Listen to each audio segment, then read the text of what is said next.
Oktober yang lalu itu berat semu matahari berada posisi di atas Indonesia, terutama di Katulistiwa Selatan ini. Itu yang sudah biasa terjadi, sehingga pemanasan sinar matahari ini terjadi secara optimal karena posisinya tepat di atas wilayah Indonesia yang bagian selatan tadi. Namun yang tidak biasa adalah bertepatan di bulan Oktober tersebut terjadi 3 siklus tropis sekaligus dalam waktu yang kurang lebih bersamaan. Tadi sudah disebutkan siklon tropis Kraton, Rami, dan Kongre. Apa dampaknya? Siklon tropis tersebut menarik massa udara yang berada di wilayah sekitarnya, terutama wilayah Indonesia.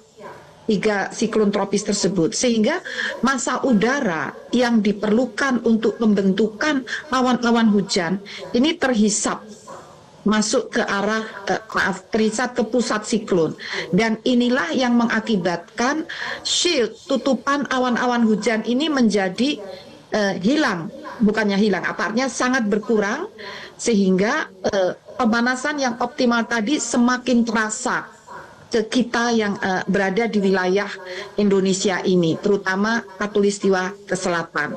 Demikian. Baik, Bu Dwi, berarti ada 3 siklon ya Bu ya. Lalu daerah mana saja sih Bu yang mengalami suhu panas ekstrim di Indonesia ini? Nah, terutama di wilayah Indonesia bagian selatan, yaitu di Jawa, kemudian juga di Nusa Tenggara Barat, Nusa Tenggara Timur, serta juga di Sumatera yang di selatan Katulistiwa. Demikian. Baik, nah Bu Dwi, dengan tingkat kepanasan saat ini apakah sudah bisa dikategorikan sebagai heat wave atau masih normal? Sebetulnya ini beda sekali dengan heat wave ya. Karena ini kan pengaruh tadi gerak semu matahari dan siklon tropis. Heat wave itu kita katakan heat wave apabila 5 hari berturut-turut suhu maksimumnya ini melampaui 5 derajat dibandingkan rata-rata suhu normal selama 30 tahun terakhir. Kalau ini tidak mencapai kriteria itu, 3 hari berturut-turut di 5 derajat di atas normal. Nah, normalnya itu kan Indonesia ini sekitar dari 30 hingga 36 derajat Celcius. Berarti kalau katakanlah 5 derajat berarti 41 derajat Celcius, dari 36 plus 5, 41 derajat Celcius selama 5 hari berturut-turut, itu baru masuk kategori kriteria heat wave. Dan alhamdulillah itu tidak terjadi di Indonesia, insya Allah, karena kita ini kepulauan dan 60% lebih wilayah Indonesia ini adalah laut atau samudra, laut ya. Sehingga peran laut ini menjadi semacam kondensator atau pendingin dari panas yang terjadi. Demikian.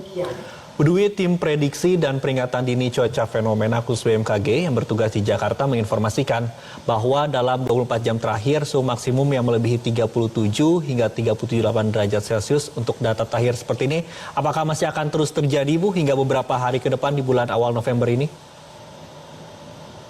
Ya.